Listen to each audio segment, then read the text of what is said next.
I think people give French too much flack for its number system, and I don't think they give Danish enough. As much as people love to complain about French numbers making no sense, the truth is they make perfect sense as long as you know one fact that's exemplified by their word for 80, 80, which literally means 420.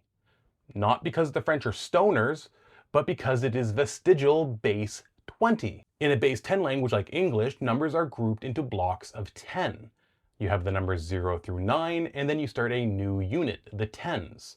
You have 10 through 19, and then you start a new unit again, the 20s, and so on and such forth until you get to 10 units of 10, where you now have 100. Numbers in base 20 are much the same, but instead of being grouped into blocks of 10, they're grouped into blocks of 20, meaning that all of the numbers 0 through 19 need to be expended before they start a new unit. This is why in French, 70 is 70, because it's in the middle of one of those blocks and thus not time to start a new unit. In light of this, the use of 420 to represent 80 is not dissimilar from how in many Asian languages, the word for 40 is 410.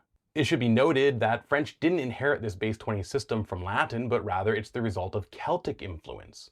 It should also be noted that some dialects of French, such as Belgian or Swiss French, have moved back to a base 10 system, with their word for 70 being septembre, their word for 80 being octant in Belgian and huitant in Swiss, and their word for 90 being nonan. Compared to French, Danish numbers are way more obtuse, such as their word for 50, which is heltres, which of course means half-third.